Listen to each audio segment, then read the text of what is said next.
Attorney Rob, okay sa harapang tagapayo, ano ang maaaring maging depensa ng taong inaakusahan pero walang pruweba? Sa totoo po niyan, walang depensa ho talaga kung walang katotohanan yung sinasabi mo, no? Ang rule natin under the revised penal code, no, kailangan meron tayong malicious intent, no, na gawin yung mali, sinasadya natin ang pagkakamali. Pero meron tayong special rule sa slander, slander sa salita, libel sa sulat, na in every defamatory statement, pinagpapalagay ng batas, no, na ginawa mo yan na meron kang mali siya. Ngayon, ang sabi ng batas, pagdating doon sa truth, in every criminal prosecution for libel, the truth may be given evidence, but this is the exception. Kasi truth is not just enough. You have to add the justifiable ends. Bakit mo sinabi yun?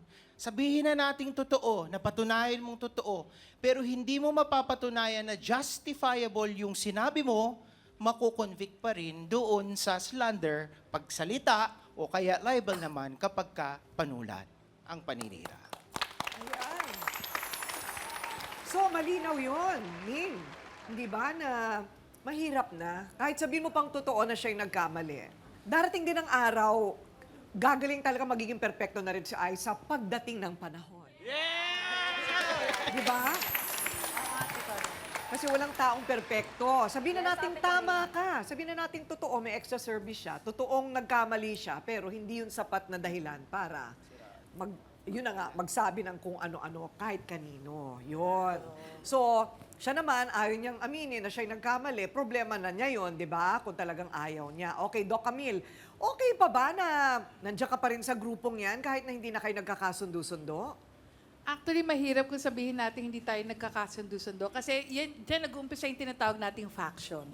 So, pwedeng kumampi itong isa, tapos hanggang sa magkaka-split yung grupo. So, napakahirap kung umaabot doon sa ganitong punto. Pero tingnan po natin maigi, no? Sinabi nyo kanina, no, 21 yung mga sumali. Tapos kayo ay isa doon sa sumali. So, ibig sabihin, percentage-wise, 4% lang yung pwede na kayo ay mananalo. So, and then the probability na ano yung mga binigay sa inyo ng judges, malaki pa rin pong factor yon. Kasi pwedeng iba magbibigay sa inyo ng 100, pero isang magbigay dyan ng 50% lang, bababa po talaga yung inyong ranking. So, tignan yung maigi. Bakit nagkakaganito ang isang tao? One, yung dito sinasabi natin si Ate Aiza, yung tinatawag nating cognitive dissonance. Ano yun?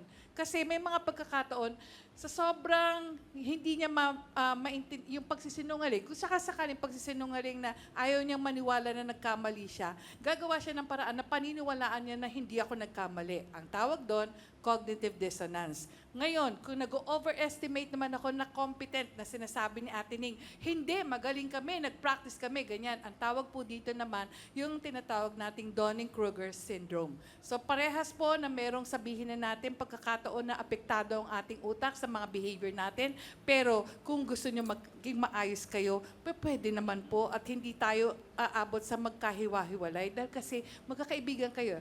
Zumba, dance is an expression, is a powerful expression of communication, a power expression of sabihin na natin kung paano nyo ipakita kung ano ang ating totoong sabihin natin sarili.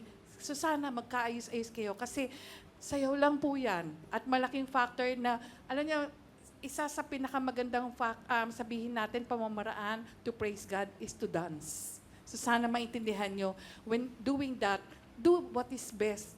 Dahil kasi para sa Diyos yan. Ayun. Oo, kasi syempre, dapat nagkakasiyahan tayo sa buhay. Hindi tayo nagkakaaway-away at nagkakasiraan, ano? So, Pastor Jeff, anong may papayo mo naman sa grupo ng mga kababaihang ito na mga magkakaibigan naman? Kaya nga parang hindi naman ganun kalalim in terms of na damage. I think repairable pa to kumbaga. So gusto ko lang sila i-remind at Ate Coring sa Efeso 4:29. Huwag kayong gumamit ng masasamang salita kundi yung mga makakatulong lang sa pagkapatibay ng relasyon at naaayon sa pangailangan ng mga taong makikinig. So do not let unwholesome talk comes out of your mouth. So kung di rin naman makakatulong sa tao, huwag nyo na lang gamitin. Kaya ang ganda na sinabi ni Atty, even yung intent, ba't mo ba sinabi? Kung di makakatulong kahit na totoo, wag na natin sabihin kasi kung di makakatulong. So, I guess, may pag-asa pa to dahil pare-pareho kayo ng passion dancing. So makukuha to sa sayaw. So again, mas maganda ang buhay na wala kang kaaway, mas maganda ang buhay na nakapagpatawaran, mas gaganda kayo. Alam ko magaganda na kayong apat, pero mas gaganda kayo, gaganda ang buhay at gagaan kapag kayo'y nagkapatawaran sa isa't isa. Oo, ganun na lang, di ba? Yung kembot, merong lambing.